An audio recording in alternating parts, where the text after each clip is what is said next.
ॐ अज्ञानतिमिरान्धस्य ज्ञानाञ्जनशलाकया चक्षुरुन्मिलितं येन तस्मै श्रीगुरवे नमः। श्रीचैतन्यमनोभीष्टं स्थापितं येन भूतले स्वयं रूपकदा मह्यं ददाति स्वपदान्तिकं। वन्देऽहं श्रीगुरो श्रीयुतपदकमलं श्रीगुरुन् वैष्णवांश्च श्रीरूपं साग्रजातं सहगण रघुनाथान्वितं तं सजीवं साद्वैतं सावधूतं परिजनसहितं कृष्णचैतन्यदेवं श्रीराधाकृष्णपादान् सहगण ललिता श्रीविशाखान्वितांश्च। हे कृष्ण करुणा सिन्धो दीनबन्धो जगत्पते गोपेश गोपिकान्त राधाकान्त नमोऽस्तुते। तप्तकाञ्चन गौराङ्गी राधे वृन्दावनेश्वरी वृषभानुसुते देवी प्रणमामि हरिप्रिये। वाञ्छाकल्पतरुभ्यश्च कृपासिन्धुभ्य एव च पतितानां पावनेभ्यो वैष्णवेभ्यो नमो नमः। अनन्तकोटिवैष्णववृन्द की जय। नमो विष्णुपादाय कृष्णप्रेष्ठाय भूतले श्रीमते जयपताका स्वामिन् इति नामिने। नमो आचार्यपादाय निताय कृपाप्रदायने गौरकथाधामदाय नगरग्रामतारिणे। नमः विष्णुपादाय कृष्णप्रेष्ठाय भूतले श्रीमते भक्तिवेदान्तस्वामिन् इति नामिने। नमस्ते सारस्वते देवे गौरवाणी प्रचारिणे निर्विशेषशून्यवादी पाश्चात्यदेशतारिणे। जय श्री कृष्ण चैतन्य प्रभु नित्यानंद श्री अद्वैत गदाधर श्रीवासादि गौर भक्तवृंद। हरे कृष्ण कृष्ण कृष्ण हरे हरे हरे राम राम राम हरे हरे। हरे कृष्ण कृष्ण कृष्ण हरे हरे हरे राम राम राम हरे हरे। हरे कृष्ण कृष्ण कृष्ण हरे हरे हरे राम राम राम हरे हरे।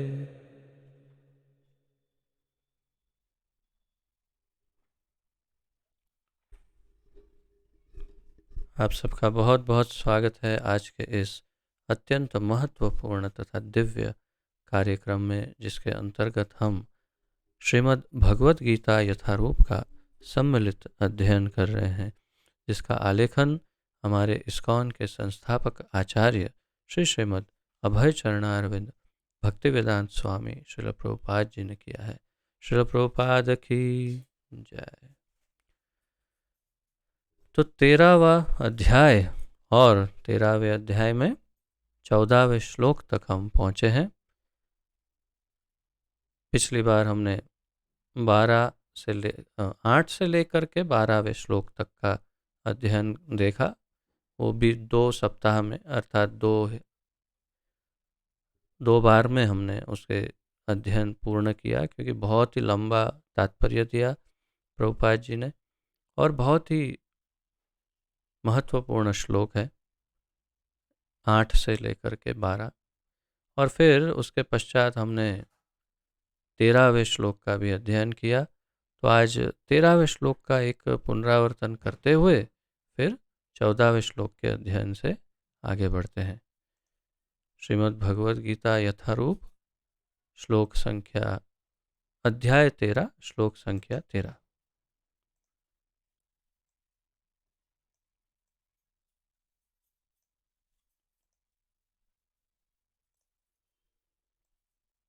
अब मैं तुम्हें ज्ञेय के विषय में बतलाऊंगा, जिसे जानकर तुम नित्य ब्रह्म का आस्वादन कर सकोगे। यह ब्रह्म या आत्मा जो अनादि है और मेरे अधीन है, इस भौतिक जगत के कार्य कारण से परे स्थित है। ये कहते हुए भगवान अब ज्ञेय के विषय में अर्जुन को बताना प्रारंभ करते हैं और 14वें श्लोक का हम उच्चारण करते हैं, तत्पश्चात उसका अध्ययन प्रारंभ करेंगे।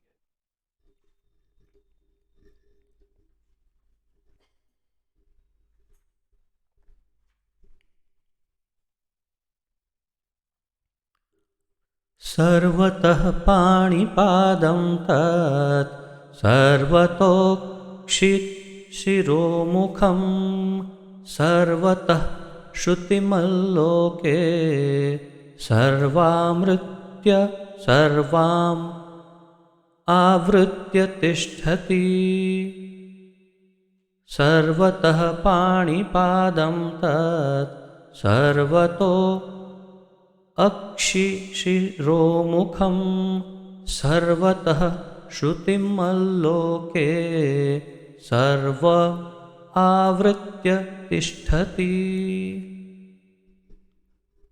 सर्वम आवृत्य तिष्ठति।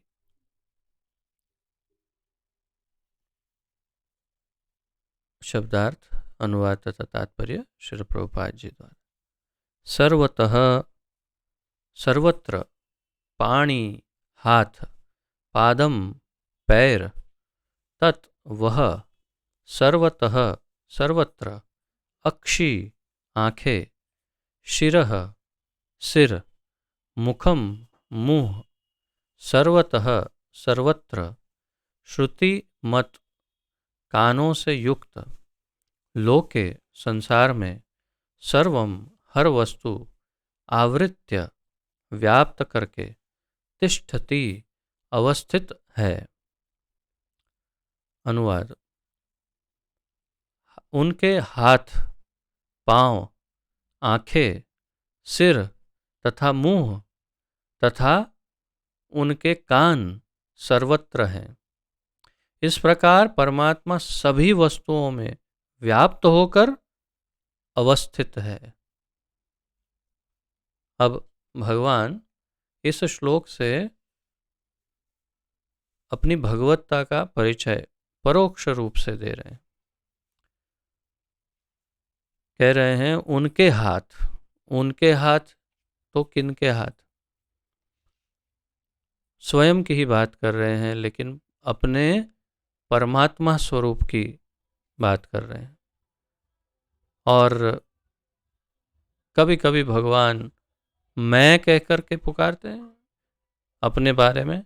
कभी कभी जैसे कि ईश्वर सर्वभूतानां हृदय अर्जुन तिष्ठति, ईश्वर सबके हृदय में बैठा हुआ है। और अन्य जगह पर कहते हैं अहम च सर्वस्य चाहम हृदि सन्निविष्टो, सर्वस्य च अहम, तो मैं सबके हृदय में बैठा हूँ। और कभी कहते हैं ईश्वर सर्वभूतानां, तो कभी मैं कहकर पुकारते हैं, कभी वो कहकर पुकारते हैं, कभी ईश्वर कहकर पुकारते हैं। यहाँ पर कह रहे हैं उनके। उनके यानी बात तो स्वयं की ही कर रहे हैं। उनके हाथ, पांव, आंखें, सिर तथा मुंह तथा उनके कान सर्वत्र हैं। इस प्रकार परमात्मा सभी वस्तुओं में व्याप्त होकर अवस्थित है। तो यहां स्पष्ट कहा कि इस प्रकार परमात्मा सभी वस्तुओं में व्याप्त होकर के अवस्थित हैं। तात्पर्य। जिस प्रकार सूर्य अपनी अनंत रश्मियों यानी किरणों, सूर्य की किरणें जो होती हैं, को विकीर्ण करके स्थित है, उसी प्रकार परमात्मा या भगवान भी हैं। जिस प्रकार सूर्य अपनी किरणों को सभी जगह पर विस्तरित करते हुए, वहाँ पर हम कह सकते हैं ओ यहाँ सूर्य है, यहाँ सूर्य है। वास्तव में वो सूर्य प्रकाश या उसकी किरणें हैं, परंतु फिर भी हम कहते हैं यहाँ सूर्य है, यहाँ सूर्य। तो उसी प्रकार परमात्मा या भगवान भी हैं। प्रभुपाद जी बता रहे हैं वे अपने सर्वव्यापी रूप में स्थित रहते हैं और उनमें आदि शिक्षक ब्रह्मा से लेकर छोटे से छोटी चींटी तक के सारे जीव स्थित हैं। वे अपने सर्वव्यापी रूप में स्थित रहते हैं। वे अपना उनका ऐसा रूप है जो सर्वव्याप्त है, यानी सभी जगह पर है। मत स्थानी सर्वभूतानि न चाहम तेषु अवस्थितः। मत स्थानी सर्वभूतानि यानी मैं सभी जगह पर व्याप्त हूं, मेरे अंदर ही सब कुछ स्थित है।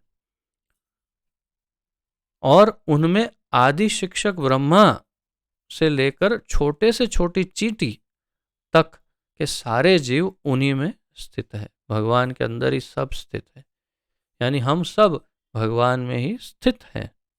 अभी हम भगवान में ही हैं। उनके अनंत शिर, हाथ, पांव तथा नेत्र हैं। ये हमने विश्वरूप में भी देखा, परंतु यहाँ विश्वरूप की बात नहीं कर रहे हैं। विराट रूप या विश्वरूप की यहाँ चर्चा नहीं कर रहे हैं भगवान। यहाँ पर जो चर्चा कर रहे हैं वो अपने परमात्मा स्वरूप की अनंत विभूति की बात कर रहे हैं।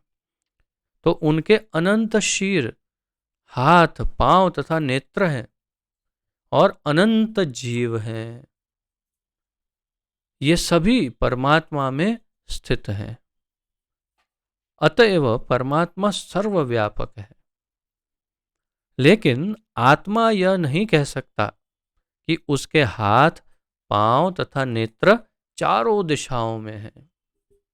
यदि कोई ये कहता हो कि मैं ही ब्रह्म हूं, अहम ब्रह्मास्मि, और ये कहे कि हाँ ब्रह्म हूं मैं, तो मैं सर्वव्याप्त हूं सभी जगह पर,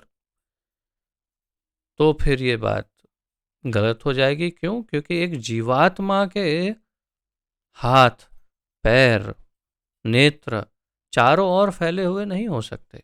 एक जीवात्मा के पास एक एक सेट है। 2 आंख है, 2 हाथ है, 2 पैर है, और वो सभी जगह पर फैले हुए नहीं हो सकते। तो जीवात्मा की बात तो ये निश्चित रूप से नहीं है। और परमात्मा सभी जगह पर व्याप्त है, और इसीलिए निश्चित रूप से ये परमात्मा की ही बात है। तो प्रभुपाद जी कह रहे हैं अतएव परमात्मा सर्वव्यापक है, लेकिन आत्मा ये नहीं कह सकता कि उसके हाथ, पांव, नेत्र चारों दिशाओं में है। यह संभव नहीं है। यदि वह अज्ञान के कारण यह सोचता है कि उसे इसका ज्ञान नहीं है कि उसके हाथ तथा पैर चतुर्दिक प्रसरित है, किंतु समुचित ज्ञान होने पर वह ऐसी स्थिति में आ जाएगा, तो उसका ऐसा सोचना उल्टा है। संक्षेप में प्रभुपाद जी कह रहे हैं कि यदि वो ऐसा सोचता है अज्ञान के कारण, अहम ब्रह्मास्मि, मैं ब्रह्म हूं, मैं सभी जगह व्याप्त हूं, तो क्या होगा? तो अगर वो ऐसा अज्ञान के कारण सोचता है तो उसके हाथ, पैर चतुर्दिक यानी चारों दिशाओं में प्रसरित है, ऐसा सोचता है, तो ज्ञान होने पर वो अपनी वास्तविक स्थिति को पहचान लेगा कि ये संभव ही नहीं है। मैं एक जीवात्मा हूँ और मैं लिमिटेड हूँ, मैं सीमित हूँ, और मैं सब जगह फैला हुआ नहीं हो सकता। इसका अर्थ यही होता है कि प्रकृति द्वारा बद्ध होने के कारण आत्मा परम नहीं है। प्रकृति के द्वारा हम बद्ध होने के कारण हम जीवात्मा परम नहीं है। परमात्मा आत्मा से भिन्न है। परमात्मा और आत्मा दोनों अलग हैं। आत्मा सो परमात्मा, ये जो कहावत या ये वाक्य है, ये संपूर्ण रूप से गलत है। ये अयोग्य वाक्य है कि आत्मा ही परमात्मा है। कभी नहीं, क्योंकि हम में ऐसे कोई गुण नहीं कि हम सर्वत्र व्याप्त हो सकते हैं। भगवान सर्वत्र व्याप्त हो सकते हैं और हम सब उनके अंदर हैं, लेकिन हम ये नहीं कह सकते कि हम सब जगह व्याप्त हैं। तो परमात्मा आत्मा से भिन्न है। परमात्मा अपना हाथ असीम दूरी तक फैला सकता है, किंतु आत्मा ऐसा नहीं कर सकता। भगवान जहां से जहां तक चाहे वो अपने हाथों को फैला सकते हैं, लेकिन हम ऐसा नहीं कर सकते। और वो एक ही समय पर 1 सहस्र कोटि करोड़ों अबजों हाथों को उत्पन्न कर सकते हैं। और अनंत कोटि आंखें उत्पन्न कर सकते हैं, लेकिन फिर भी एक ही हाथ से वो सारे भी कार्य कर सकते हैं। तो उनकी बात और हमारी बात अलग है। इसीलिए भगवद गीता में भगवान कहते हैं कि यदि कोई उन्हें पत्र, पुष्प या जल अर्पित करता है तो वे उसे स्वीकार करते हैं। यदि भगवान दूर होते तो फिर इन वस्तुओं को वे कैसे स्वीकार कर पाते। यदि कोई कहे कि भगवान तो ऊपर, भगवान ऊपर है, कहाँ है? ऊपर है, कहाँ है? वैकुंठ में, गोलोक में है। अच्छा, तो जब आप उनको कुछ अर्पण करते हैं तो वे स्वीकार कैसे करते हैं? अगर इतने दूर है तो स्वीकार कैसे करते हैं? तो यदि भगवान दूर होते तो फिर इन वस्तुओं को कैसे स्वीकार कर पाते? यही भगवान की सर्वशक्तिमत्ता है। सर्वशक्तिमान है भगवान, यही उनकी सर्वशक्तिमत्ता है। यद्यपि वे पृथ्वी से बहुत दूर अपने धाम में स्थित हैं, तो भी वे किसी के द्वारा अर्पित कोई भी वस्तु अपना हाथ फैलाकर ग्रहण कर सकते हैं। यानी निश्चित रूप से वे अपने गोलोक धाम में तो निश्चित है ही, कभी भी हमेशा वहीं होते हैं, लेकिन अगर आप कुछ अर्पण करते हैं तो वो आपकी वस्तु को भी पकड़ करके स्वीकार कर लेते हैं। अब ये कैसे हो सकता है? यही उनकी शक्तिमत्ता है। प्रभुपाद जी कहते हैं, ब्रह्म संहिता के 5वें अध्याय के 37वें श्लोक में कहा गया है, गोलोक एव निवसत्यखिलात्मभूतः। गोलोक एव निवसति अखिल आत्मभूतः। यानी गोलोक में तो निवास करते हैं, लेकिन सभी के हृदयों में, परमात्मा स्वरूप में, एक एक कण कण में, अणु अणु में भी निवास करते हैं। और वो कौन है? एक ही है, एक ही है, फिर भी ये सब जगह पर एक ही समय पर रह सकते हैं। यद्यपि वे अपने दिव्य लोक में लीला रत हैं, अर्थात कि गोलोक में गाय बछड़ों के साथ गैया चरा रहे हैं, अभी अपने ग्वाल बाल मित्रों के साथ, गोपियों के साथ लीला कर रहे हैं। हम उनकी लीला चल रही है, अभी नित्य लीला है, नित्य हमेशा चलती है, नित्य लीला उनकी चल रही है गोलोक धाम में। फिर भी वे सर्वव्यापी हैं, फिर भी सर्वव्यापी, फिर भी यहाँ मेरे हृदय में यहाँ बैठे हैं, इधर हैं, आपके आपके हृदय में अभी वहां पर बैठे हुए हैं, और एक एक अणु अणु में, कण कण में, यहाँ जहाँ जहाँ देख रहे हैं हम, सब जगह भी बैठे हैं। तो यही उनकी सर्वशक्तिमत्ता, यही है उनकी। आत्मा ऐसा घोषित नहीं कर सकता कि वह सर्वव्याप्त है। कोई आत्मा ये नहीं कह सकता कि मैं एक यहाँ भी हूँ, मैं यहाँ भी हूँ, मैं सब जगह हूँ। अतएव इस श्लोक में आत्मा जीव नहीं, अपितु परमात्मा या भगवान का वर्णन हुआ है।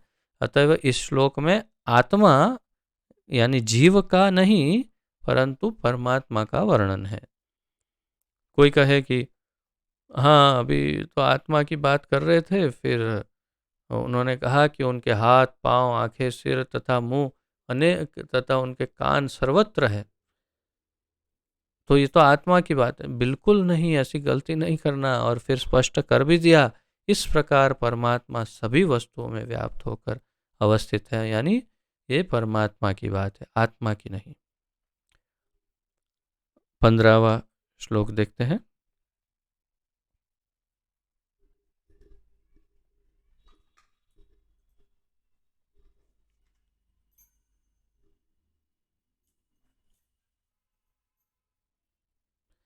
सर्वेन्द्रियगुणाभासं सर्वेन्द्रियविवर्जितम् असक्तं सर्वभृच्चैव निर्गुणं गुणभोक्तृ च। सर्वेन्द्रियगुणाभासं सर्वेन्द्रियविवर्जितम् असक्तं सर्वभृच्चैव निर्गुणं गुणभोक्तृ च।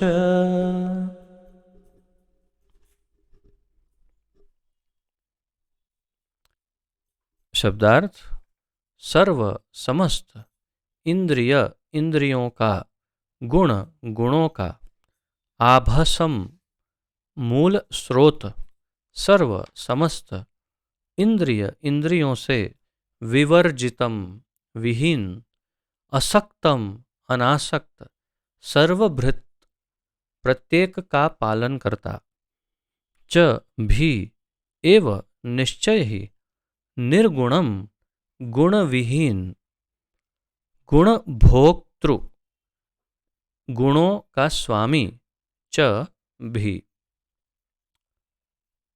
अनुवाद: परमात्मा समस्त इंद्रियों के मूल स्रोत हैं, फिर भी वे इंद्रियों से रहित हैं। वे समस्त जीवों के पालन करता होकर भी अनासक्त हैं। वे प्रकृति के गुणों से परे हैं, फिर भी वे भौतिक प्रकृति के समस्त गुणों के स्वामी हैं।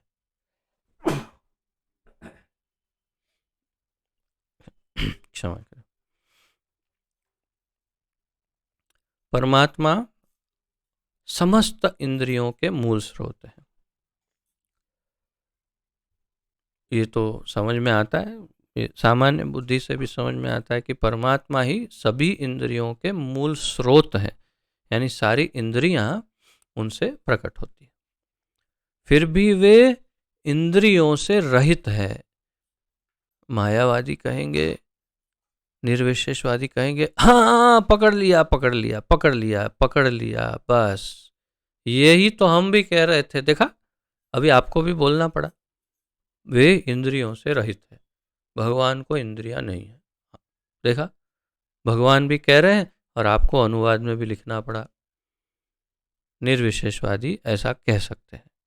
इसीलिए तात्पर्य में प्रभुपाद जी समझाते हैं कि रुको, ज़्यादा सोचते हो तुम, क्यों इतना टेंशन लेते हो, बहुत ज़्यादा सोचते हो, इतना मत सोचो बाबा, अभी समझा देंगे कि क्या कह रहे हैं भगवान। फिर भी वे इंद्रियों से रहित है। अच्छा, सामान्य बुद्धि लगाओ। सामान्य बुद्धि लगाते हैं, प्रयास करते हैं, भगवान सबसे महान है। बात सही है कि नहीं? सही बात है ना? हाँ, तो भगवान सबसे महान कैसे हुए? यानी उसके अंदर गुण है, गुण है क्या? महानता का गुण है, और अन्यों से तुलना में महान है, यानी एक गुण है उनमें। ठीक है, हमने भगवान से प्रार्थना की, बहुत अच्छा किया। तो भगवान को तो इंद्रिय ही नहीं है, किसको प्रार्थना की? भगवान को इंद्रिय नहीं है, फिर नहीं, ये कैसे हो सकता है? नहीं, हम भगवान को प्रार्थना करते हैं लेकिन भगवान को इंद्रिय नहीं है, तो फिर कोई फायदा नहीं है, क्योंकि जिसको इंद्रिय ही नहीं वो सुनेगा कैसे? जो सुनेगा नहीं उसको तुम प्रार्थना क्यों करते हो? इंद्रिय नहीं है, यानी उसे पता नहीं चलेगा कि किसी ने आवाज़ लगाई तो बहरे व्यक्ति जैसा होगा, उसके सामने कितना भी चिल्लाओ क्या फ़ायदा? तो फिर भगवान को प्रार्थना क्यों करते हो? हाँ, ये भी सही है। सामान्य बुद्धि से यदि हम सोचेंगे ना, केवल सामान्य बुद्धि से, तो भी समझ में आ जाएगा कि इसमें उसका कुछ दूसरा ही अर्थ होगा।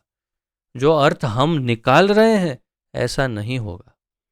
सामान्य बुद्धि, सामान्य तर्क से समझ में आ जाएगा। मैं तो कभी कभी आश्चर्यचकित हो जाता हूँ कि कई वर्षों तक मैं भी मायावादी विचारधारा में था, निर्विशेष विचारधारा में था। मैं अपने पूर्व जीव अर्थात कृष्ण भावनामृत में जुड़ने से पहले के जीवन में, तो मैं सोचता हूँ कि मेरे में बुद्धि नहीं थी क्या? मैंने कभी ये सामान्य बुद्धि की बातें भी नहीं सोची हो?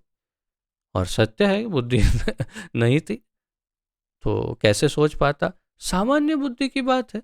प्रार्थना करते हो और उसको सबसे महान बताते हो, उसके विषय में जानकारी प्राप्त करने की कोशिश करते हो, लेकिन कहते हो नहीं नहीं वो व्यक्ति नहीं है, नहीं नहीं नहीं नहीं उसको इंद्रिय नहीं है, नहीं नहीं उसको कोई गुण नहीं है, निर्गुण है, निराकार है और इंद्रियों से रहित है, और लेकिन हम उसको प्रार्थना करते हैं। अरे बाबा ये किस प्रकार का भगवान है तुम्हारा? तो सामान्य बुद्धि का ही हम प्रयोग नहीं करते, इसीलिए भूल करते हैं। इसलिए प्रभुपाद जी यहाँ तात्पर्य में स्पष्ट करेंगे कि भगवान क्या कह रहे हैं। परमात्मा समस्त इंद्रियों के मूल स्रोत हैं, फिर भी वे इंद्रियों से रहित हैं। वे समस्त जीवों के पालन करता होकर भी अनासक्त हैं। तो अब पालन कैसे करेंगे? सभी जीवों का पालन करने के लिए उनको कुछ तो चाहिए ना, हाथ पैर मुख आँख कान नाक, कुछ तो चाहिए, नहीं तो पालन कैसे करेंगे बताओ? कैसे पालन करेंगे? कोई हवा का एक गोला, वायु का गोला होगा, वो किसका पालन कर सकता है? पालन करने के लिए संवेदना चाहिए कि नहीं, भावना चाहिए कि नहीं, समझ चाहिए कि नहीं? अगर संवेदना भावना समझ ये सब नहीं है, चलो ये है, लेकिन हाथ पैर चाहिए कि नहीं कुछ करने के लिए? कैसे करेगा भगवान अगर कुछ नहीं है तो? अर्थात उनको ये सब है, तो फिर यहाँ क्यों कहा कि इंद्रिय नहीं है? आगे पढ़ते हैं। वे प्रकृति के गुणों से परे हैं, प्रकृति के गुणों से परे हैं।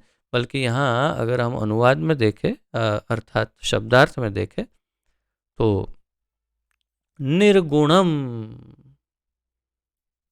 बिल्कुल एकदम, ये अपने जो जितने भी निर्विशेषवादी भाई बहन होंगे ना, उन सब के लिए तो ये फेवरेट श्लोक होगा। क्यों?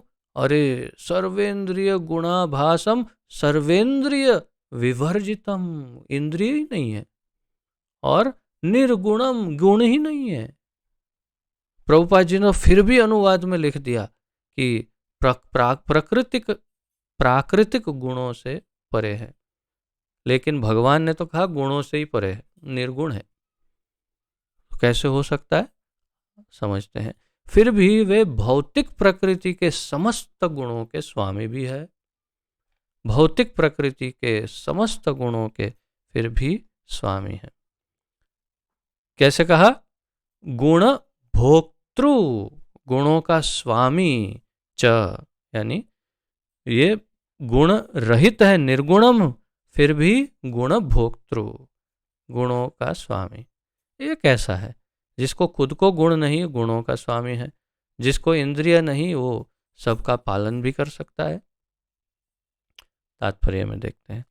यदि अभी परमेश्वर समस्त जीवों की समस्त इंद्रियों के स्रोत हैं, फिर भी जीवों की तरह उनके भौतिक इंद्रियां नहीं होती। उत्तर मिल गया। उत्तर क्या है? उनके पास भौतिक इंद्रियां नहीं होती। भौतिक इंद्रिय जैसे कि आपके और मेरे आँख कान नाक मुंह हाथ पैर है, वैसे हमारे कैसे हैं? चमड़ी के हैं, चर्म चक्षु, चर्म चर्म चक्षु, चमड़ी की आँख है। आपकी सबकी आँख किसकी बनी हुई है? प्लास्टिक, लोहे की, सोने की, किसकी बनी है? सबकी आँख है। किसका बना है सब पूरा शरीर? चर्म चमड़ी। हम सब की सारी इंद्रियां चमड़ी की है, हमारी सारी इंद्रियां भौतिक है। यहाँ तक कि जिनके पास हमारे जैसा शरीर नहीं लेकिन इस भौतिक संसार में हो, जैसे कि ब्रह्मा जी या इंद्र चंद्र आदि, उनके पास भी शरीर तो भौतिक ही है, अर्थात चमड़ी वाला नहीं है, लेकिन थोड़ा अलग है, लेकिन भौतिक शरीर है। इसलिए उनके पास भी भौतिक इंद्रियां हैं और उनकी इंद्रियां भी सीमित है। तो अर्थ क्या हुआ? इंद्रिय नहीं है, अर्थात भौतिक इंद्रिय नहीं है भगवान के पास। उनकी इंद्रियां दिव्य और असीमित है, असीम इंद्रियां हैं। कैसी इंद्रियां हैं? हमने सुना है ना, ब्रह्म संहिता में ब्रह्मा जी वर्णन करते हैं, अंगानि यस्य सकलेन्द्रिय वृत्तिमन्ति पश्यन्ति पान्ति कलयन्ति चिरं जगन्ति। अंगानि यस्य सकल इंद्रिय वृत्ति मनती, यानी कि उनकी सारी इंद्रियां सारे कार्य कर सकती है भगवान की। कृष्ण का वर्णन करते हुए ब्रह्मा जी बता रहे हैं। और ऐसा क्यों बोल रहे हैं कि उनकी इंद्रियां ऐसा कर सकती है? उसका अर्थ ये हुआ कि बाकी किसी अन्य की इंद्रियां ऐसा नहीं कर सकती, सिर्फ भगवान की इंद्रिय सारे कार्य कर सकती है। आंखों से खा सकते हैं, आंखों से सूंघ सकते हैं, आंखों से सुन सकते हैं, आंखों से महसूस कर सकते हैं। और इसीलिए जब हम भगवान को भोग अर्पण करते हैं तब वे आंखों के द्वारा उसे ग्रहण कर लेते हैं, और फिर जितना ग्रहण किया है उतना ही वापस वहां पर हमारे लिए प्रसाद के रूप में पुनः स्थापित कर देते हैं। यह शास्त्रों में लिखा हुआ है। प्रभुपाद जी बताते हैं कि भगवान जितना आंखों से ग्रहण कर लेते हैं फिर वापस प्रसाद के रूप में वहां स्थापित करते हैं हमारे लिए। तो तात्पर्य यही है कि उनकी इंद्रियां हैं परंतु दिव्य है, भौतिक नहीं है, और असीम है उनकी शक्तियां। उनकी सारी इंद्रियां कुछ भी कर सकती है, इसलिए उनको इंद्रिय विहीन कहा, अर्थात हमारे जैसी इंद्रिय। वास्तव में जीवों में आध्यात्मिक इंद्रिया होती है। सभी जीवात्माओं में भी, यानी हम में भी इंद्रियां होती है आध्यात्मिक, परंतु हमने अभी इस शरीर को धारण किया है, इसलिए हमारी भी आध्यात्मिक इंद्रियां जो है वो भौतिक हो चुकी है, और हम माया के अंदर बद्ध है, इसलिए हमारी इंद्रियां भौतिक कार्य करती है। परंतु मूल रूप से हमारी इंद्रिय भी दिव्य है, जो भगवान की सेवा के लिए ही बनी हुई है। लेकिन फिर भी हमारी इंद्रिय भगवान की तरह तो फिर भी नहीं, भले हम आत्मा हैं। तो प्रभुपाद जी बता रहे हैं वास्तव में जीवों में आध्यात्मिक इंद्रियां होती है, लेकिन बद्ध जीवन में वे भौतिक तत्वों से आच्छादित रहती है। अतएव इंद्रिय कार्यों का प्राकट्य पदार्थ द्वारा होता है। जैसे मैंने अभी आपको बताया वही कि हमारी इंद्रियां भौतिक हो गई है क्योंकि हम माया के बंधन में हैं, परंतु हमारी मूल रूप से इंद्रियां दिव्य है, आध्यात्मिक है। परमेश्वर की इंद्रिय इस तरह आच्छादित नहीं रहती, जैसे हमारी इंद्रिय आच्छादित हो गई है, ढक गई है, माया के बंधन में आ गई है। तो इस तरह से हमारी इंद्रियां जैसे बद्ध अवस्था में है और ढक गई है, दिव्यता ढक गई है, ऐसे भगवान की इंद्रियों के साथ ऐसा कुछ नहीं होता है। उनकी इंद्रियां दिव्य होती है, अतएव निर्गुण कहलाती है। अब उनकी इंद्रियां दिव्य है, उनके जितने गुण हैं वो सब दिव्य गुण हैं, जो सत्व रजस और तमस से परे है, शुद्ध या विशुद्ध सत्व गुण में स्थित है, और इसीलिए उन्हें निर्गुण कहा। अर्थात उनमें गुण ही नहीं, ऐसा नहीं। निर्गुण का अर्थ है उनमें भौतिक गुण नहीं है। कितनी सामान्य बुद्धि की बात नहीं है ये सब, लेकिन हमने कभी दौड़ा ही नहीं है बुद्धि को कि भगवान, हम कहते हैं कि कुछ भगवान को भगवान है, परंतु उनमें गुण नहीं है, उनमें इंद्रिय नहीं, वो व्यक्ति नहीं है। अरे ये कैसा भगवान? तो फिर वो भगवान का फायदा क्या है? उठा के फेंको। बात सही है कि नहीं? अगर उसमें कोई संवेदना नहीं, उसमें इंद्रिय नहीं, गुण नहीं, उसको आकार नहीं, वो व्यक्ति ही नहीं, तो ऐसा भगवान क्या काम कर? वो तो पत्थर के बराबर है। तो फिर उसकी क्या आवश्यकता है? तो इसलिए हम अपनी बुद्धि पर्याप्त मात्रा में दौड़ाते नहीं, इसलिए समझ में आता नहीं। अब आगे सुनिए, प्रभुपाद जी कहते हैं उनकी इंद्रिय दिव्य होती है, अतएव निर्गुण कहलाती है। गुण का अर्थ है भौतिक गुण, लेकिन उनकी इंद्रियां भौतिक आवरण से रहित होती है, उनमें भौतिकता होती ही नहीं है उनकी इंद्रियों में। यह समझ लेना चाहिए कि उनकी इंद्रियां हमारी इंद्रियों जैसी नहीं होती। बस इतना ही एक वाक्य में समझ लेना चाहिए कि उनकी इंद्रियां हमारी इंद्रियों जैसी नहीं होती, यद्यपि वे हमारे समस्त इंद्रिय कार्यों के स्रोत हैं, लेकिन उनकी इंद्रियां दिव्य होती हैं। उनके समस्त इंद्रिय कार्य के यद्यपि वे हमारे समस्त इंद्रिय कार्यों के स्रोत हैं, हमारी इंद्रियों के जितने कार्य हैं उसको ऊर्जा वहीं से प्राप्त होती है, उनसे ही। लेकिन उनकी इंद्रियां दिव्य होती है, जो कल्मश रहित होती है। हमारी इंद्रियां कल्मश युक्त होती है। इसकी बड़ी ही सुंदर व्याख्या श्वेताश्वतर उपनिषद में 3 अध्याय के 19वें श्लोक में की गई है। श्वेताश्वतर उपनिषद में इसकी व्याख्या है। क्या कहा? अपाणिपादो जवनो ग्रहीता श्लोक में हुई है। क्या श्लोक में इसकी व्याख्या हुई है? अपाणिपादो जवनो ग्रहीता। भगवान के हाथ, पाणी यानी हाथ, पादव यानी पैर, भगवान के हाथ भौतिक कल्मश से ग्रस्त नहीं होते, अतएव उन्हें जो कुछ अर्पित किया जाता है उसे वे अपने हाथों से ग्रहण करते हैं। उनको जो अर्पण करते हैं अपने हाथों से। अपाणिपादो जवनो ग्रहीता, फिर भी नहीं है उनको हाथ पैर, फिर भी हाथों से ले लेते हैं। तो अर्थात उनके पास चमड़ी के मांस और हड्डियों वाले हाथ नहीं है, दिव्य हैं, और इसलिए वो उससे ले लेते हैं, ग्रहण करते हैं। बद्ध जीव तथा परमात्मा में यही अंतर है। हम बद्ध जीवों में और परमात्मा में यही एक अंतर है, यही डिफरेंस है।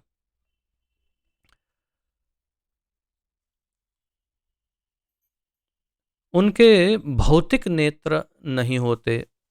अच्छा, उनके नेत्र, अब एक इंद्रिय की बात नहीं, उनकी सारी इंद्रियां दिव्य है, भौतिक नहीं। अन्यथा वे कैसे देख सकते हैं? वे सब कुछ देखते हैं, भूत वर्तमान तथा भविष्य, सब कुछ कैसे देख सकते हैं? अगर भौतिक इंद्रियां होती तो कैसे देख सकते? और अगर देख सकते तो फिर हम भी देख सकते, क्योंकि हमारी भी भौतिक है इंद्रिय।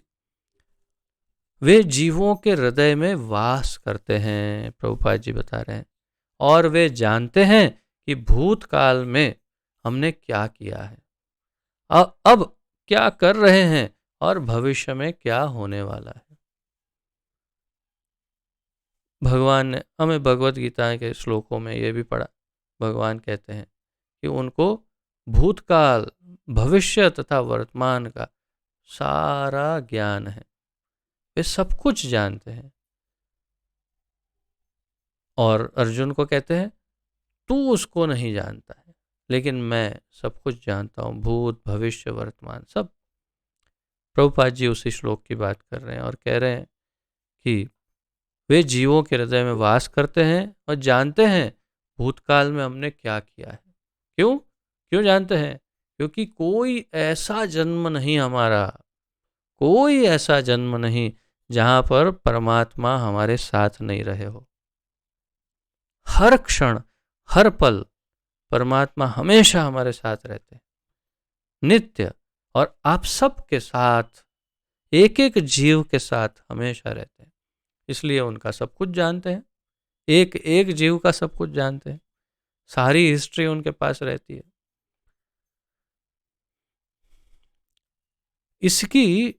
इसी की पुष्टि भगवत गीता में हुई है। वे सब कुछ जानते हैं किंतु उन्हें कोई नहीं जानता। माम तो वेत्ति न कश्चन, मुझे कोई नहीं जानता, भगवान कहते हैं। मैं सबको जानता हूं लेकिन मुझे कोई नहीं जानता। वेदाहम समतीत्यानि वर्तमानानि च अर्जुन भविष्याणि च भूतानि माम तो वेद न कश्चन। मैं सब कुछ मैं भविष्य जानता हूँ, मैं भूतकाल जानता हूँ, मैं वर्तमान काल जानता हूँ, लेकिन मुझे कोई नहीं जानता। इस श्लोक में भगवान कहते हैं, कहा जाता है कि परमेश्वर के हमारे जैसे पाँव नहीं हैं, लेकिन वे आकाश में विचरण कर सकते हैं क्योंकि उनके आध्यात्मिक पाँव होते हैं। दूसरे शब्दों में भगवान निराकार नहीं है।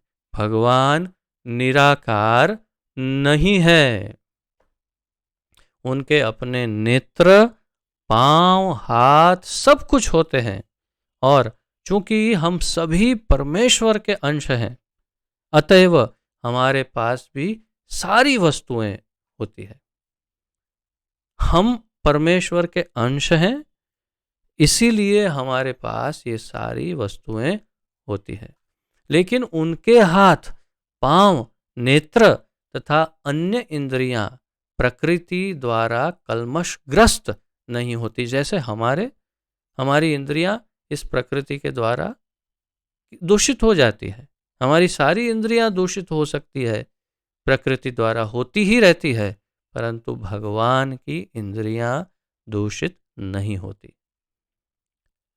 भगवत गीता से भी पुष्टि होती है कि जब भगवान प्रकट होते हैं तो वे अपने अंतरंगा शक्ति से यथारूप में प्रकट होते हैं। वे भौतिक शक्ति द्वारा कल्मशग्रस्त नहीं होते क्योंकि वे भौतिक शक्ति के भी स्वामी हैं। जन्म कर्म च मे दिव्यम एवं यो वेत्ति तत्वतः। जो मेरे जन्म और कर्म जो दिव्य हैं उनको जो जान लेता है उसे दोबारा जन्म नहीं लेना पड़ता। क्यों? क्योंकि उनका जन्म यानी आविर्भाव यानी अवतरण, उनका अवतार दिव्य है। वे जब आते हैं तो स्वयं प्रकट हो जाते हैं। वो है ही केवल प्रकट होते हैं, यानी कि पर्दा हटा लिया। बिल्कुल वैसे ही जैसे नाटक में आप बैठे सामने स्टेज में, पर्दा लगा हुआ है, पर्दे के पीछे सब लोग बैठे हुए हैं, अचानक पर्दा उठ जाता है, आप देखते हैं ओह अच्छा ये सब यहाँ पर है। फिर पर्दा गिर जाता है, केवल पर्दा देखते हैं, लेकिन वो सब फिर भी है। बिल्कुल वैसे ही भगवान तो बिल्कुल यहाँ पर है, एकदम है, लेकिन अचानक जब उनका समय होता है अवतरण का, तो वे प्रकट होते हैं और फिर अप्रकट होते हैं। प्रकट अप्रकट का अर्थ स्पष्ट समझना होगा कि पर्दा हट गया, पर्दा गिर गया, बस उतना ही है। इसे प्रकट और अर्थात यहाँ है ही, तभी वो प्रकट या अप्रकट हो सकते हैं। तो प्रभुपाद जी बता रहे हैं कि जब भगवान प्रकट होते हैं तो वे अपनी अंतरंगा शक्ति से यथारूप में प्रकट होते हैं और अपनी शक्ति द्वारा, भौतिक शक्ति द्वारा कल्मशग्रस्त क्यों नहीं होते? क्योंकि वे उनके स्वामी हैं। वैदिक साहित्य में से हमें पता चलता है कि उनका सारा शरीर आध्यात्मिक है। कई जगहों पर यह वर्णन है, कितने श्लोकों में, जैसे ब्रह्मा जी का ही ब्रह्म संहिता का सबसे पहला श्लोक है, ईश्वर परम कृष्ण सच्चिदानंद विग्रह। उनका विग्रह यानी उनका शरीर सत, चित और आनंदमय है। और ये बात अनेक श्लोकों में, अनेक जगहों पे, अनेक शास्त्रों में यही बात कही गई है कि उनको सत, चित, आनंद रूपी शरीर है। तो उनका आध्यात्मिक शरीर है, उनका अपना नित्य स्वरूप होता है जो सच्चिदानंद विग्रह है, प्रभुपाद जी बता रहे हैं। और उनका नित्य स्वरूप यानी हमेशा दो भुजा वाले, श्याम सुंदर, पीला सुंदर, बहुत सुंदर धोती पीली धारण किए हुए पीताम्बर और मोर मुकुटधारी, मुरलीधर, वैजंती माला, वन फूल की माला धारण किए हुए, ऐसे बहुत सुंदर दिखने वाले त्रिभंग में खड़े हुए कृष्ण जो हैं वो उनका नित्य रूप है। नित्य रूप यानी हमेशा उसी रूप में होते हैं, कभी भी हमेशा वही रूप, नित्य रूप। और वो शरीर कैसा बना हुआ है? सच्चिदानंद रूप, ये उनका सच्चिदानंद है। सच्चिदानंद रूपाय विश्वोत्पत्त्यादिहेतवे संपत्त्यादि हेतवे तापत्रय विनाशाय श्री कृष्णाय वयं नुमः। सच्चिदानंद रूपाय, सभी जगह ऐसे कई कई श्लोक हैं जिसमें कहा कि उनका शरीर सच्चिदानंद। अच्छा, सबसे इंटरेस्टिंग बात यह है कि हम सबका भी शरीर सच्चिदानंद ही है। हम जितने जीवात्मा हैं हम सबका भी वही तत्व है, तत्व वही है, लेकिन हम परमात्मा नहीं है। तो वे समस्त ऐश्वर्यों से पूर्ण हैं। एक तो ये कि उनका सच्चिदानंद विग्रह, दूसरा उन समस्त ऐश्वर्यों से वे पूर्ण हैं। वे सारी संपत्ति के स्वामी हैं और सारी शक्ति के स्वामी हैं। सभी ऐश्वर्यों से पूर्ण, 6 ऐश्वर्यों से पूर्ण है। कौन से?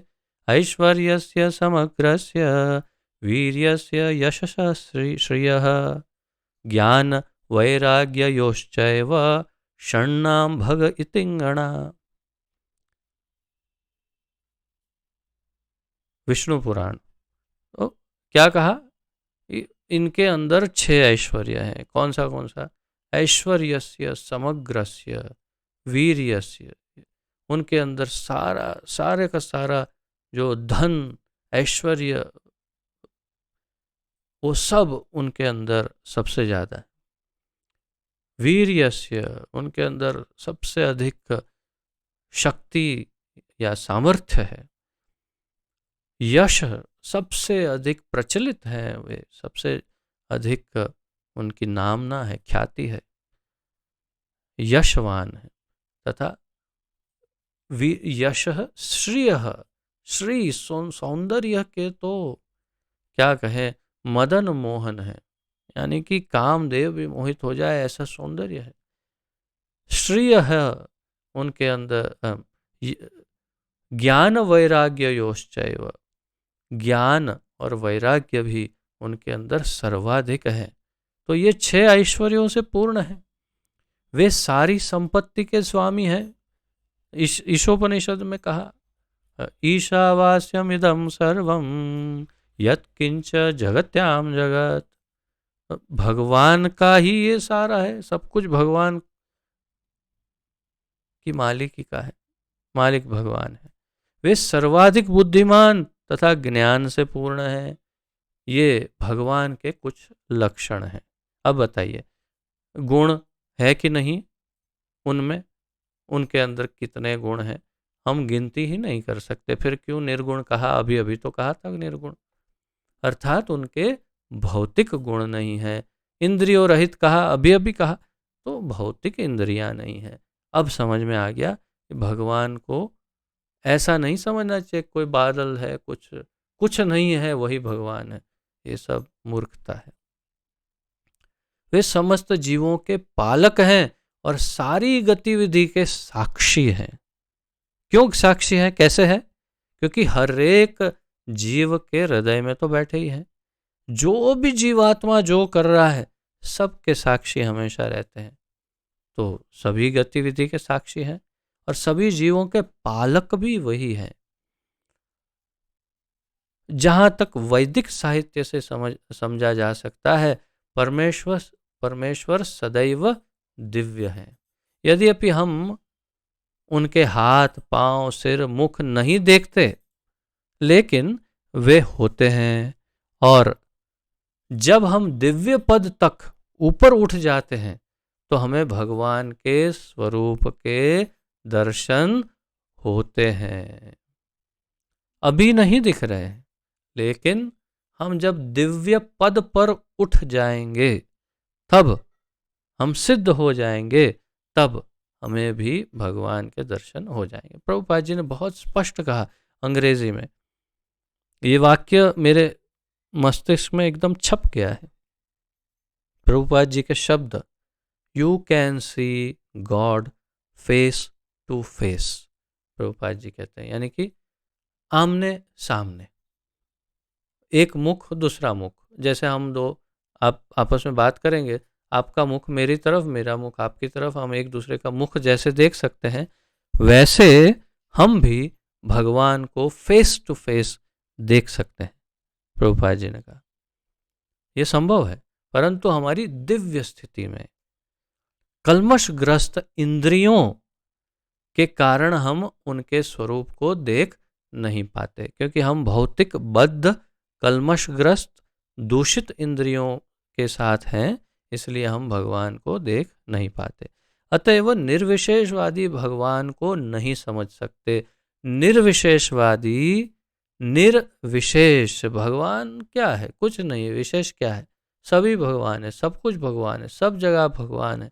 भगवान को कोई गुण नहीं, कोई आकार नहीं, कोई इंद्रिय नहीं, कुछ नहीं, तो फिर विशेष क्या है? ऐसे जो निर्विशेषवादी है वो भगवान को नहीं समझ सकते, क्योंकि वे भौतिक दृष्टि से प्रभावित होते हैं।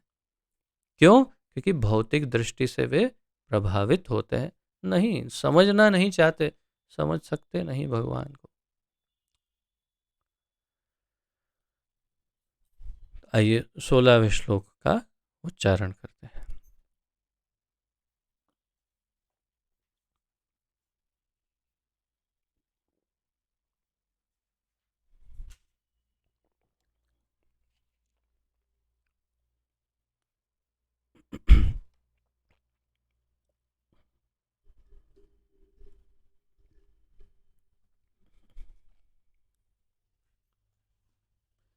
बहिरन्तश्च भूतानाम् अचरं चरम् एव च सूक्ष्मत्वात् तद्विज्ञेयं दूरस्थं चान्तिके च तत्। बहिरन्तश्च भूतानाम् अचरं चरम् एव च सूक्ष्मत्वात् तद्विज्ञेयं दूरस्थं चान्तिके च तत्।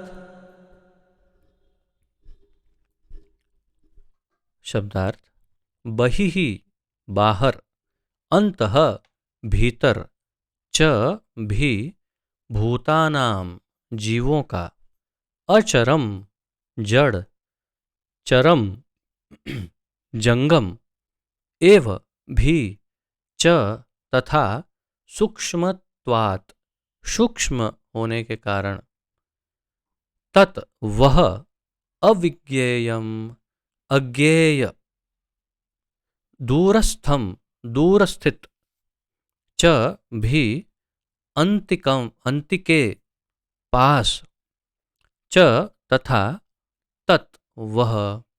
अनुवाद: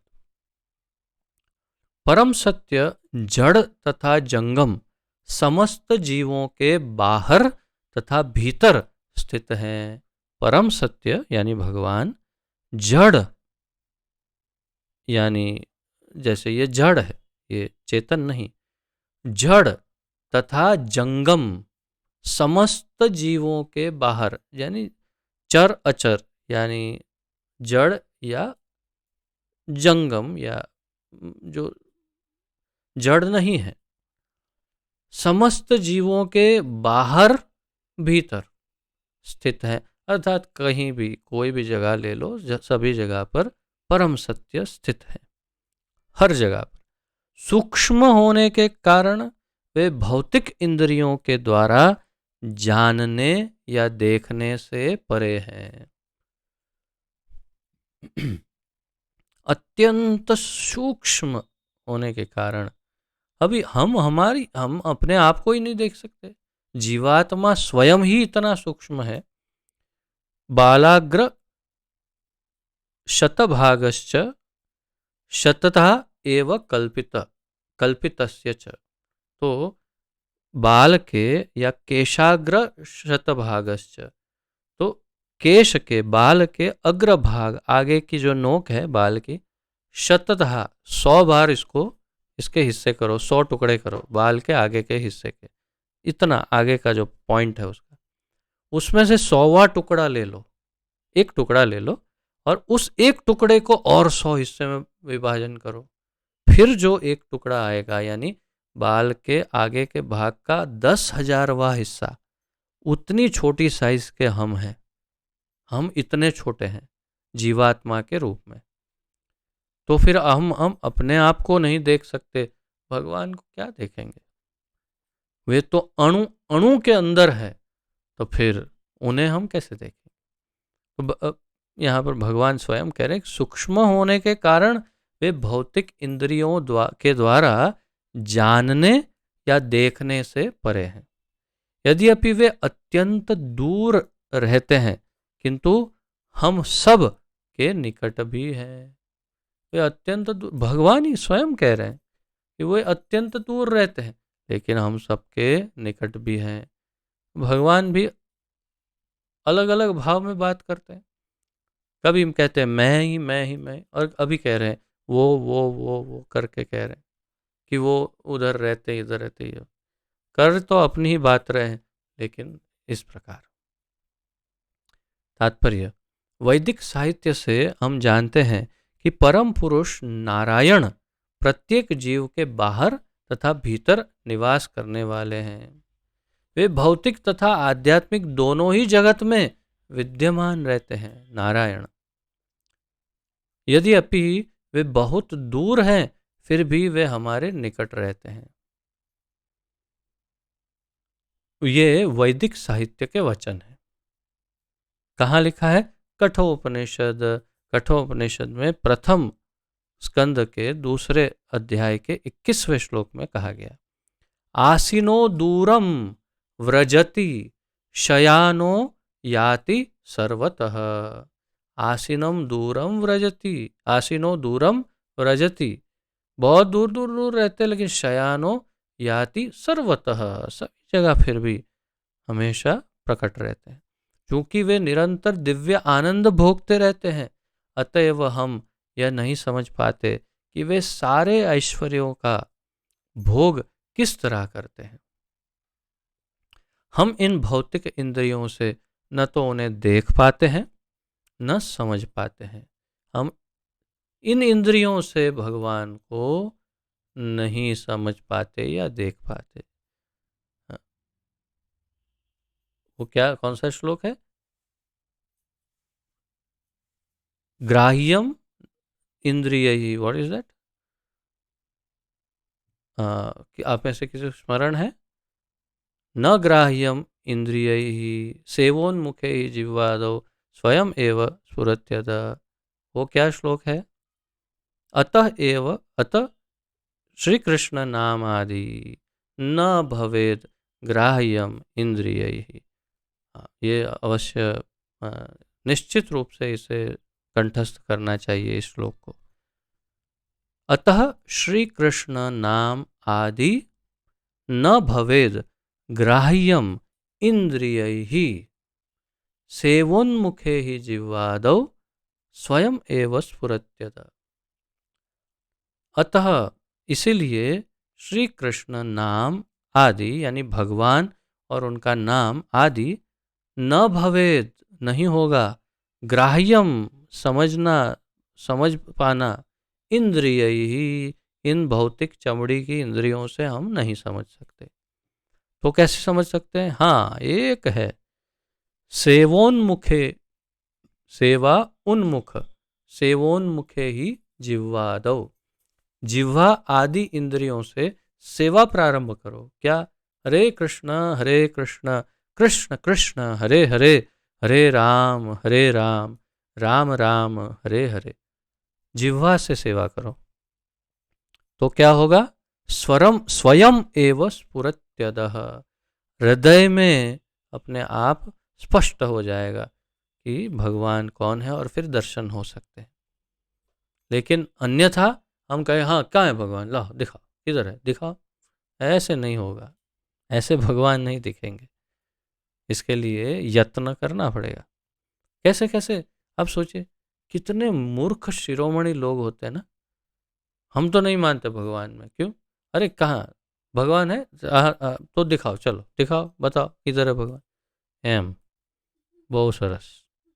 ऐसे ऐसे तुमको हवा नहीं दिखती, आवाज नहीं दिखती, और फिर भी तुम मानते हो।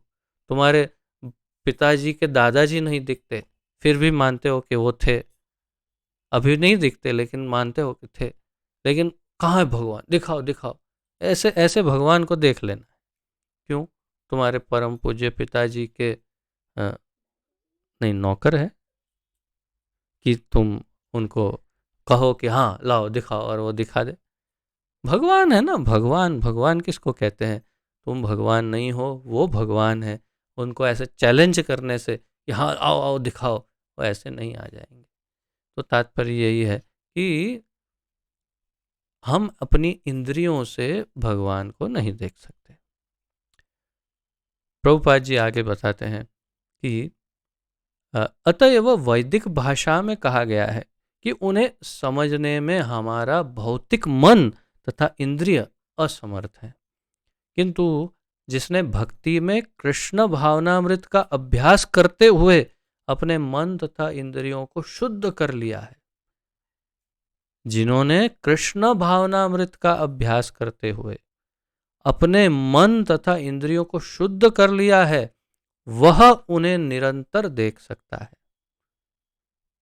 अर्थात इसी शरीर में, इसी चमड़ी के शरीर में जिसने कृष्ण भावनामृत का अनुशीलन किया है और सतत अपनी जिह्वा से कृष्ण नाम महामंत्र का जप करता है, अपने सारी इंद्रियों से भगवान की सेवा करता है, वो अपनी इंद्रियों को शुद्ध करते हुए इसी शरीर में भगवान को देख सकता है।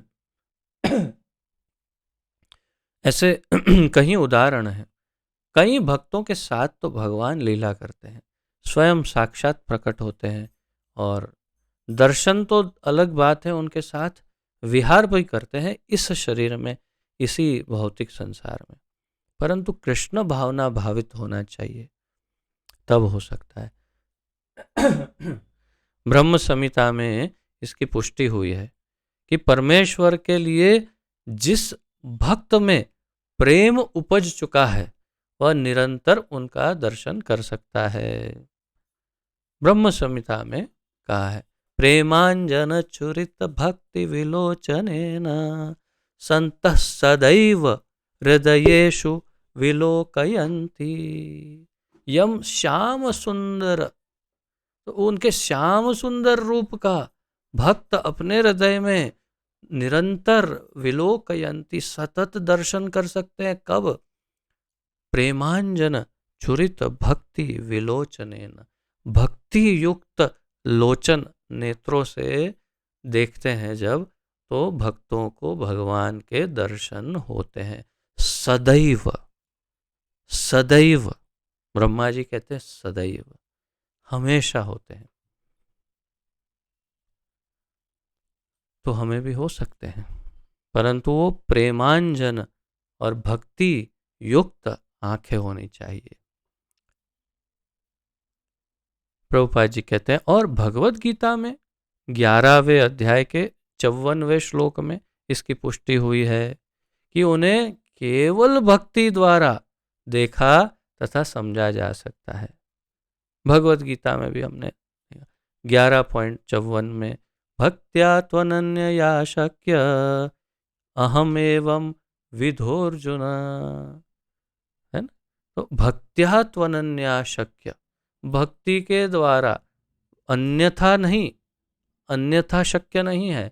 अहम एवं विधोर्जुन, जैसा मैं हूं वैसा देख सकते हैं। तो इस प्रकार प्रभुपाद जी यहाँ पर इस श्लोक का विराम करते हैं। अब 17वें श्लोक का उच्चारण करते हैं।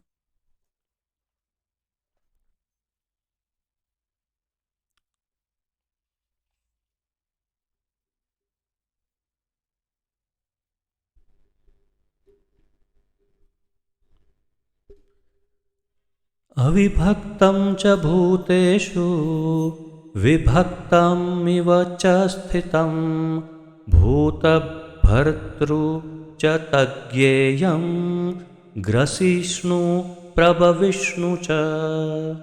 अविभक्तं च भूतेषु विभक्तम् इव च स्थितं भूतभर्तृ च तज्ञेयं ग्रसिष्णु प्रभविष्णु च।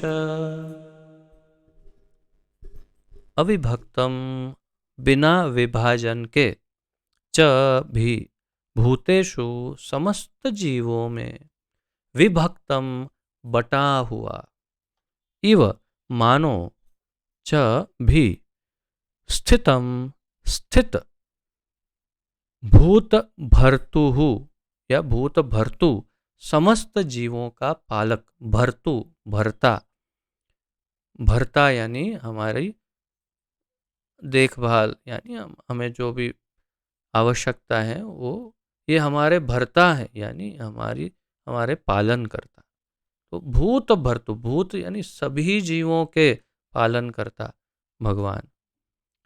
च भी तत् वह ज्ञेयम जानने योग्य, ग्रसिष्णु निगलते हुए, संहार करने वाला, प्रभव विष्णु विकास करते हुए, च भी। अनुवाद: यद्यपि परमात्मा समस्त जीवों के मध्य विभाजित प्रतीत होते हैं, लगता है ना, आपके हृदय में है, मेरे हृदय में, सबके हृदय में, एक एक के हृदय में परमात्मा है, तो सबके विभाजन हो गया, भगवान का विभाजन हो गया, सब जगह फैल गए। तो यद्यपि परमात्मा समस्त जीवों के मध्य विभाजित प्रतीत होते हैं, लेकिन वह कभी भी विभाजित नहीं है, लेकिन वे कभी भी विभाजित नहीं है, वह एक रूप में स्थित है। यद्यपि वह प्रत्येक जीव का पालन करता है, लेकिन यह समझना चाहिए कि वे सबका संहार करता है और सबको जन्म भी देते हैं। तो भगवान की, परमात्मा की जो विभिन्न विभूतियां हैं, शक्तियां हैं, उनका वर्णन स्वयं भगवान कर रहे हैं। यद्यपि परमात्मा समस्त जीवों के मध्य विभाजित प्रतीत होते हैं, लेकिन वह कभी विभाजित नहीं होते, वह एक रूप में स्थित है।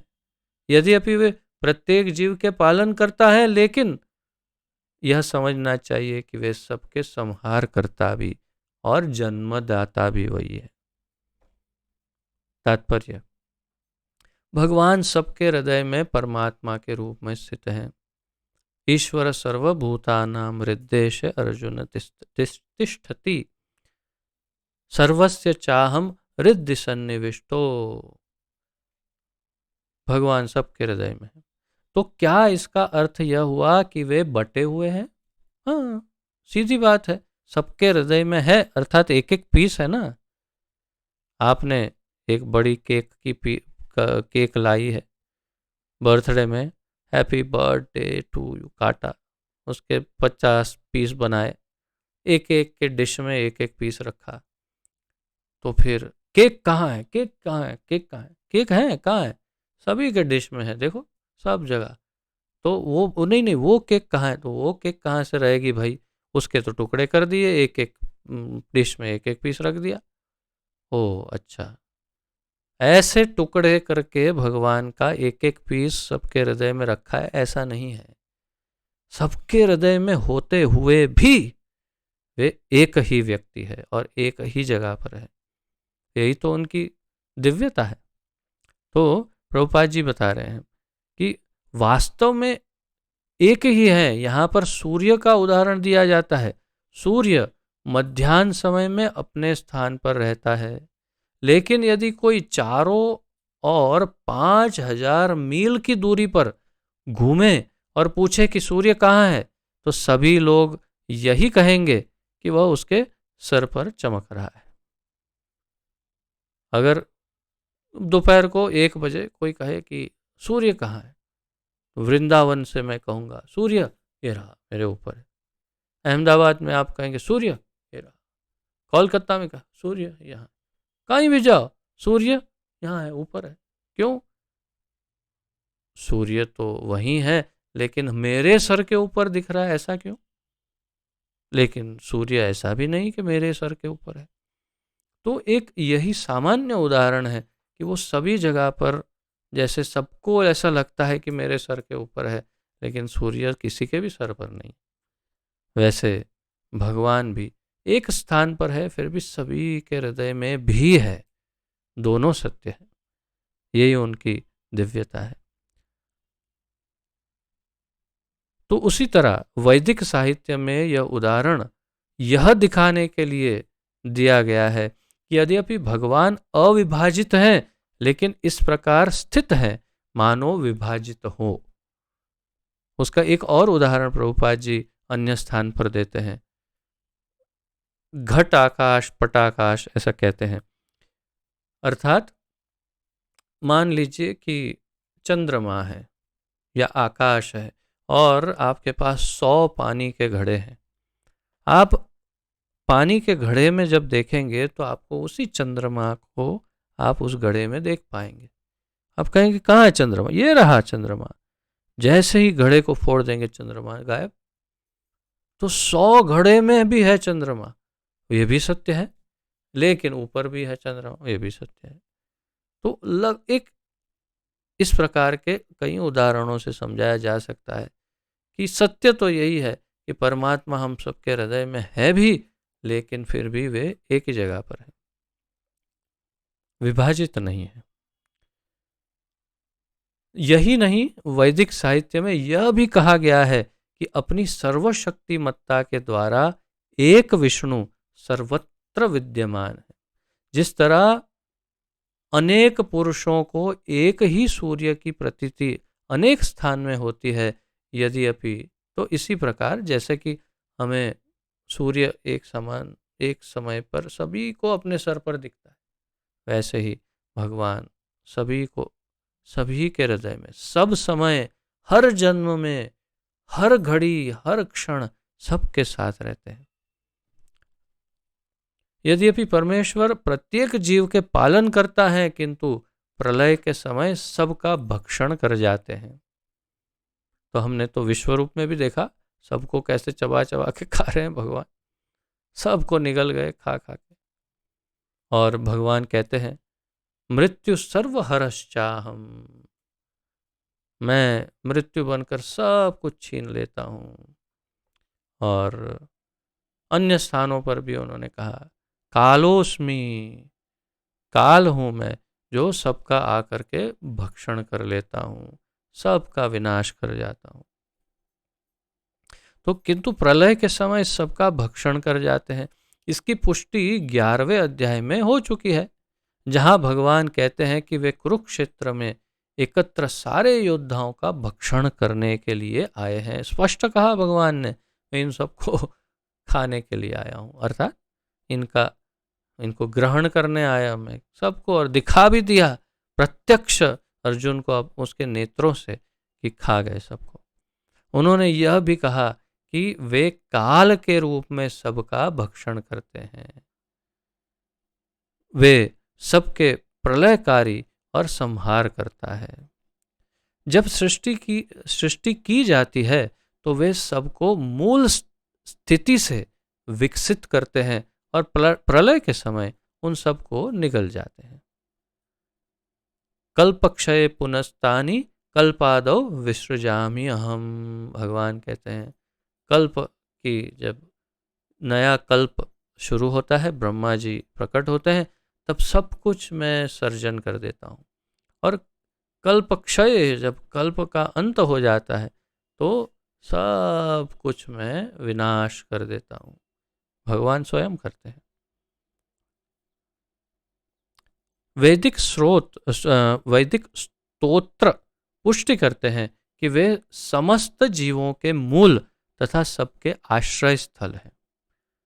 वैदिक स्तोत्र ये कहते हैं वे सबके मूल हैं, आश्रय स्थल है। सृष्टि के बाद सारी वस्तुएं उनकी सर्वशक्तिमत्ता पर टिकी रहती है और प्रलय के बाद सारी वस्तुएं पुनः उन्हीं में विश्राम पाने के लिए लौट आती। ये वही श्लोक है, कल्पक्षय पुनस्तानि कल्पादौ विसृजामि अहम्। ये सब वैदिक स्तोत्रों की पुष्टि करने वाले हैं। और उसका एक और उदाहरण दिया प्रभुपाद जी ने, तैत्तरीय उपनिषद 3 अध्याय के पहले श्लोक का, यतो वा इमानि भूतानि जायन्ते येन जातानि जीवन्ति यत् प्रयन्त्य भी संविशन्ति तद ब्रह्म तद द्विजि तद द्विजिज्ञासस्व। तैत्तरीय उपनिषद 3.1। तो इस प्रमाण के साथ प्रभुपाद जी इस श्लोक को यहाँ पर समझाया तो नहीं, परंतु प्रमाण दिया और बताया कि सारे वैदिक शास्त्र भी इसी बात की पुष्टि करते हैं।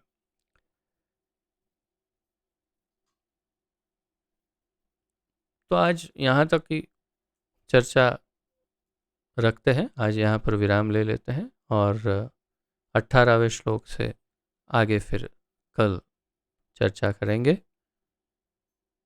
यदि किसी का आज के इस विषय के उपलक्ष्य में कोई प्रश्न, जिज्ञासा, उत्कंठा, सुधार, सुझाव आदि हो तो प्रस्तुत कर सकते हैं।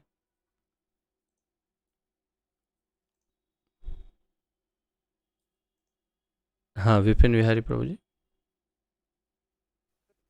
हरे कृष्ण प्रभु जी, धन्यवाद, प्रणाम, जय श्री प्रभुपाद जय। महाराज की जय।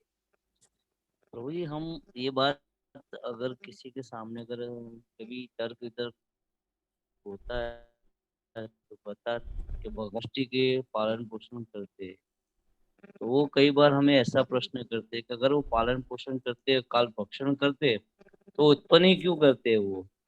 मैंने बोला कि भगवान उनकी लीला करने के लिए वो सब जीवों को उत्पन्न करते और फिर ग्रहण कर लेते, उस बात को वो लोग स्वीकार नहीं करते। कई बार जब आध्यात्मिक चर्चा या कई वो होती है थोड़ी बहुत, तो उसमें फिर ऐसा वो लोग तर्क वितर्क इस तरह करते हैं, तो वो स्वीकार ही नहीं कर पाते। क्यों प्रभु जी? तो मूर्ख, इतने इतने मूर्ख है, पता है कि भगवान ही सर्व कारणों के कारण है, इस तरह भी उनको बताते हैं, फिर भी वो समझ नहीं पा रहे कि क्यों।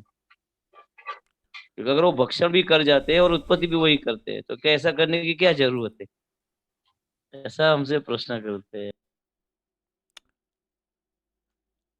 इसमें मुख्य रूप से कारण है उनका अहंकार।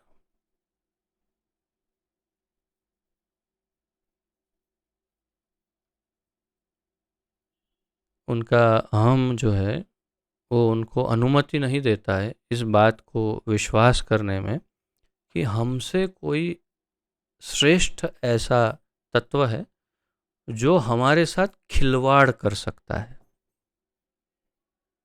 ऐसा वो मानने के लिए तैयार नहीं है कि कोई हमारे साथ खिलवाड़ कर सकता है। वो सोचते हैं कि हम ही अपने जीवन के मालिक हैं, हमारे साथ कौन खिलवाड़ कर सकता है। हमारे हमारी मर्जी के साथ, हमारी इच्छाओं के साथ, हमारी हमारे जीवन के साथ कोई खिलवाड़ कैसे कर सकता है। हम कठपुतली थोड़ी है, पपेट थोड़ी है, वो ऐसा समझते हैं। अगर हम उनको कहे कि आप तो एक कठपुतली हो, आपकी आपके धागे जो हैं बंधे हुए, वो ऊपर एक कठपुतली वाला है, वो ऐसे ऐसे ऐसे नचा रहा है आपको, अगर उनको ऐसा कहा जाए तो इस बात को विश्वास ही नहीं करेंगे वो। उनको अरे नहीं नहीं, ऐसा कैसे हो सकता है, ऐसा नहीं हो सकता है, ऐसा कैसे हो सकता है, हम कठपुतली कहाँ है, मैं क्यों कठपुतली बनूं, मैं कठपुतली नहीं हूँ। क्यों? क्योंकि वो मैं जो है वो इतना बड़ा है, इतना विशाल है उसका वो मैं, कि वो उसे मानने को तैयार ही नहीं करने देता उसके मन को। बस इसी बात को कि नहीं, मैं ही, मेरे से शक्तिशाली कोई कैसे हो, या मुझे कोई कैसे कंट्रोल कर सकता है। तो इस प्रकार वे भ्रमित रहते हैं, और एक बार जो भ्रमित होता है वो तब तक उस भ्रम से नहीं निकलता है जब तक वो स्वयं इस बात को मानने को तैयार नहीं होता कि हाँ, शायद मुझसे कोई शक्तिशाली मुझे कंट्रोल कर सकता है। यानी कि जिसे हम कहते हैं शरणागति। जब तक वो भगवान की शरणागति स्वीकार नहीं करते तब तक वो इस बात को स्वीकार ही नहीं कर सकते। और जो भगवान की शरणागति स्वीकार करते हैं वो इस बात को स्वीकार करते हैं कि हाँ, भगवान हमारे साथ कुछ भी कर सकते हैं, वो भगवान है और हम भगवान नहीं हैं। हम जीवात्मा है, वो परम आत्मा है, वो सर्वशक्तिमान है और हम बिल्कुल तुच्छ क्षुद्र, एकदम क्षुद्र जीव है। हम में कोई सामर्थ्य नहीं और वो सर्व सामर्थ्य के स्वामी सर्वशक्तिमान है। और उन्हें उदाहरण दिया जाए कि जैसे एक छोटा बच्चा 10-12 खिलौने लेकर बैठता है और खेलने लगता है और फिर अपनी इच्छा के अनुसार खेल करता है। अगर उनको ये बता दिया जाए तो ये बात नहीं मानेंगे, वो इस बात को मानने के लिए तैयार नहीं होंगे। वो कहेंगे ऐसा कैसे हो सकता है।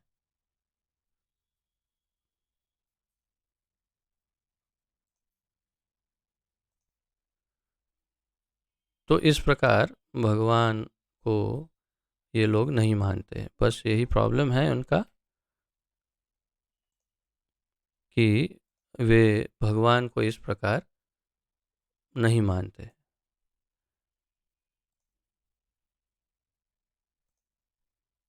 हरे कृष्णा। तो लगता है कुछ इंटरनेट में प्रॉब्लम है। यदि आप मेरी आवाज़ सुन पा रहे हैं तो मैं यहाँ पर अब विराम लेना चाहूँगा इंटरनेट के प्रॉब्लम के कारण। पतित पावन जगत गुरु श्रील प्रभुपाद की जय। पतित पावन गुरुदेव की जय। निताय गौर प्रेमानंदे। हरि हरि बोल। हरे कृष्ण। आप सबका बहुत बहुत धन्यवाद। आप सबको दंडवत प्रणाम।